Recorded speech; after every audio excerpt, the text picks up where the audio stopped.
Melle Mel he came off to me, and this is just Mark Hicks. He came off bitter. All right, now this next one though, I really am excited about your expertise because of your history in the game and everything like that, and your appreciation for hip hop, right? What did you think of the whole Eminem versus Melle Mel situation? Just because of his stature of being a forefather in this hip hop thing, and then like to put M in a position, pause, where it's like it was a lose-lose situation, in my opinion, because for M, it's like he loves hip hop. You know, he loves Melle Mel. He respects Melle Mel. But at the same time, it's like, I can't just let you diss me for no reason and That's not hip say hop. Yeah. anything. You know what I'm saying? It was a bad situation where I felt like now those that don't like M see M as dissing Melle Mel. They're like, oh, you see, he's a culture vulture. He coming in, he dissing one of the forefathers and stuff like that. Not taking the whole scope of it. Like, come on, like you're not gonna let nobody just talk about you and you not say anything, no matter who it is. Well, man, it goes to the fact of, cause correct me if I'm wrong. I need a little bit of cause so much shit happens in this in our culture. Melle Mel came out dissing him first, right? Exactly. But Melle Yeah. Mel has always been very opinionated in interviews and stuff. He's gone at Jay-Z. Yeah. He's talked about like everybody, you know what I'm saying? But yeah, he did say some like real kind of disrespectful stuff about M. Well, I have to stop myself. I have to be a bitter. It's kind of with your question. I got to use the term ambivalent because on one side,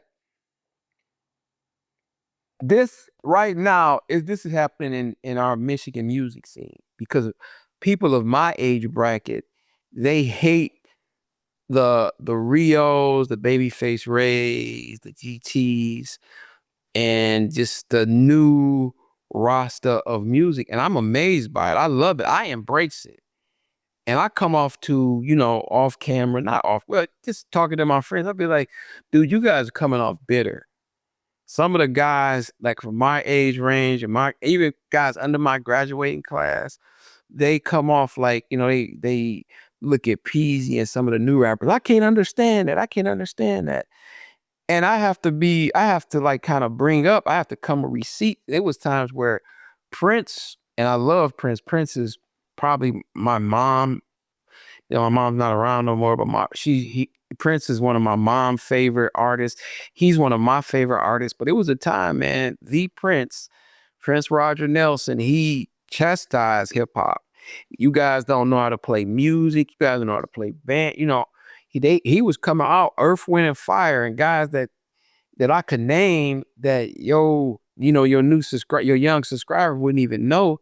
They used to think of like my class of rap as trash. You guys shouldn't even call yourself musicians. How can you call yourself musicians when you don't know how to play a guitar or you don't know nothing? And they didn't understand that because of the school systems, they cut out a lot of music class, like learning to play the clarinet or learning how to key or to play a piano. That got cut out. So we had to use, double deck cassettes. People won't even understand what I'm saying, but they don't.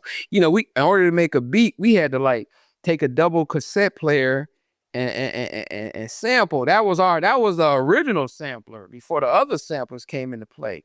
And they didn't understand how we love music, but we had a different way of loving music through hip hop, samples and double cassettes, making music, break beats, beating on lunch tables. So Melle Mel he came off to me, and this is just Mark Hicks. He came off bitter. He came off like, dude, you didn't evolve, or you should have been like MC Shan. MC Shan, he was part of that. He was kind of sort of part of that graduating class of that hip hop. And you know what he did? He went out and got an artist by the name of Snow. He got this white reggae singer, and he got Snow, and he became a multi-millionaire. He embraced he embraced the culture. What people don't know, I'm not trying to be Professor Hicks here, but how the automotive industry started. You know how you see those movies, and some kids don't even know this, but you see those horse-drawn carriages with the horse in the carriage and the madam in the background, and the stagecoaches. Those companies, when they found out horses, they turned those horse carriages into automotive. Like the creator of General Motors, William Durant, he started off as a horse carriage creator. The Chryslers and all those guys, they made they made an evolution into being a horse carriage maker into an automotive maker. And Melle Mel just didn't make the transition. And I think every respect, all those guys from Grandmaster Cass and all those guys, they're respectful. I appreciate, and they are the founders. But as a man personally, they didn't make an evolution. Mm. Like part of my promo company, man, I'm so glad I went from, and I gotta, pat myself on the back. It was I went from as a kid making, my company started off from street records, hip hop records, and I was a part of being a consulting of. It was a development called District Detroit here, and I was on the urban side of. I was a major urban consultant of this big. We doing a whole revitalization of downtown Detroit, and through the powers that be and my friends, and I had got an opportunity to be one of the launchers and one of the helpers of bridging that gap. So I'm thinking I'm sitting at this event I threw. And it was a big wine and cheese event. And I'm sitting there and people don't even know what's on my mind. But I'm sitting like, yo, I went from putting up stickers and as an intern writing skating tickets, for the promo company I was with, and all this crazy stuff. And now I'm putting together, I'm helping, put together and orchestrate a District Detroit event. Now, the reason I bring that up, and you bring up Melle Mel needed to do an evolution. And I don't know all his business. Maybe Russell Simmons hired him as a consultant, or he got money because he had to eat. But I think that he didn't if you don't embrace it, you can't evolve. And I don't believe some of them guys, I'm not just picking on him. I dare say I pick on Melle Mel because I believe I have much appreciation to him. But some of those guys that I see, they didn't evolve. And first you got to embrace to evolve. Myself personally, I'm done with that in my life. I had to talk with myself these last couple of days, like, Mark, you got to embrace you losing this, and you got to evolve into something else. And if you don't do that as a person, you're not going to grow, and you're going to become bitter. Right. And so that's what I think about that.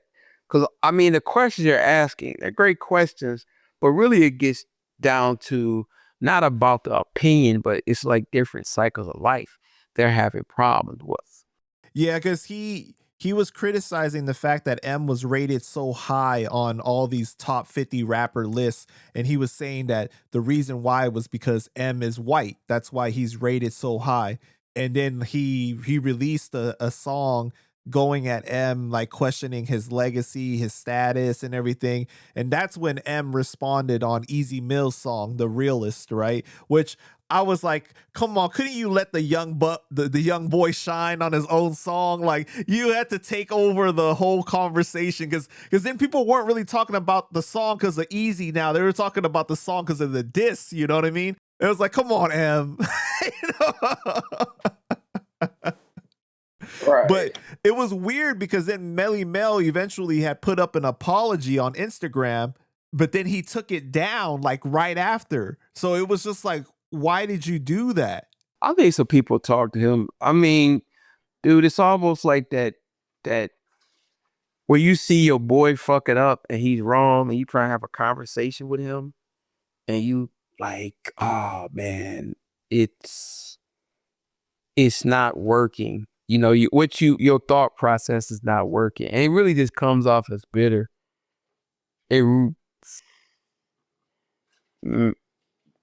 man, that's so it's kind of like it don't look right, man. It don't look right at all. Cause you see how like Grandmaster Flash, he was like doing stuff for Chris Rock, I believe, and he kind of made a smooth transition, do tours. And I always see Melle Mel as like he just kind of got left. It was some decision choice because he did some questionable stuff. He did some, but I know he got to put food on the table. He was in the boxing and all of that, and that's not questionable, but that's crazy. I mean, we going through this right now in hip hop.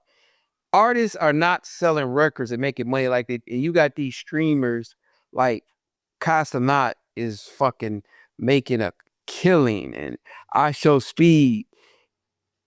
I mean, those guys are like sitting there just hanging out on a stream, collecting fucking crazy bucks. Like, wow, it's an evolution.